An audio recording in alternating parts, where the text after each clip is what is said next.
नमस्कार बंधुरा मिनुर रान्नाघरे आपनादेर स्वागत। आज के आमी कुमड़ो दिए एक रेसिपि करे देखाबो। कुमड़ोगुलोके आगे छोटो छोटो करे केटे निয়েছি। एबार एर साथे आमी की नेब सेटा देखिए दिচ্ছি।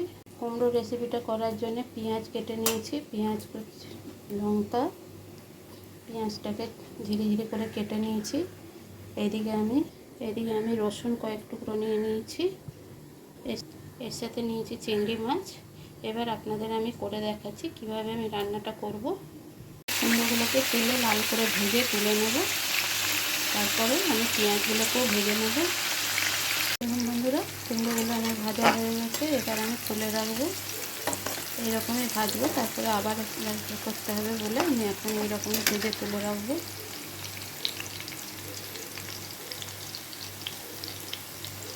এবার আমি পেঁয়াজ আর রসুনটাকে ভালো করে ভেজে নেব। একটু হালকা লাল লাল হতে হতে তারপরে আমি দেখাচ্ছি কী দেব।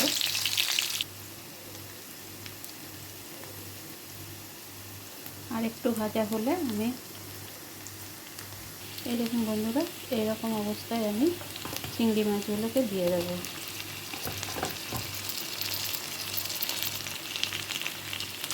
এবার চিংড়ি মাছগুলো পেঁয়াজের সাথে ভালো করে ভেজে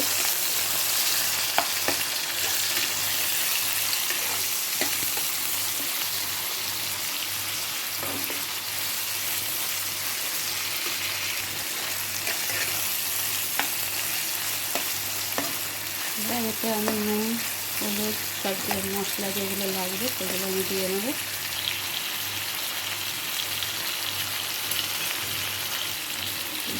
আমি নুন হলুদ মিষ্টি একটু দিয়ে নিয়েছি। এতে বেশি কিছু মশলা পড়বে না, নুন হলুদ মিষ্টি আর কিছু আমি দেবো না। এবার আমি নামাবার আগে একটু ভাজা মশলা দেবো, সেটা আপনাদের দেখাবো আমি। এবার আমি কুমড়োগুলোকে দিয়ে নেব।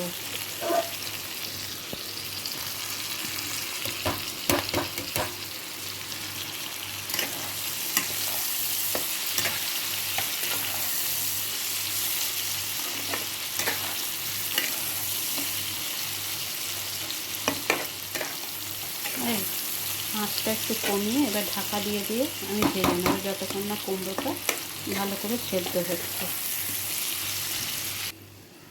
এই দেখুন বন্ধুরা, আমার কুমড়োর রেসিপি তৈরি। এবার আমি একটু ভাজা মশলা দিয়ে নেব। ভাজা মশলাটা আমি জিরে ধনে শুকনো লঙ্কা একটু গরম মশলা দিয়ে ভেজে গুঁড়ো করে রেখেছি, এটাই একটু দিয়ে দেবো। অল্প করেই দেবো, বেশি না। দিয়ে এবার নাড়াচাড়া করে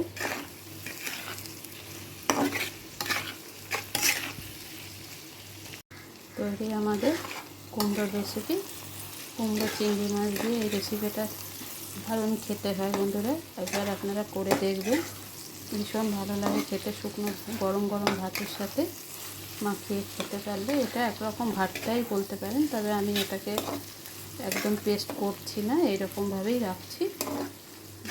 দারুণ লাগে খেতে, কারণ চিংড়ি মাছগুলো একটু মুখে পড়ে।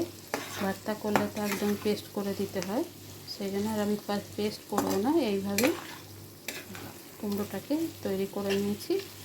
একবার খেয়ে দেখবেন আপনারা, ভীষণ ভালো লাগে। এবার আমি একটু শুকনো লঙ্কা ভাজা গুঁড়ো একটু দিয়ে দেবো। বেশি দিইনি, কারণ আমার আগে থেকেই কাঁচা লঙ্কা দিয়ে রেখেছি, অল্প করেই দিলাম যাতে একটু সেন্টটা ভালো হয়। যাই হোক বন্ধুরা, আজকের এই রেসিপিটা আপনাদের কেমন লাগলো এটা কমেন্ট করে জানাবেন। একটা লাইক শেয়ার ফলো সাবস্ক্রাইব করে পাশে থাকার অনুরোধ রইল। ধন্যবাদ।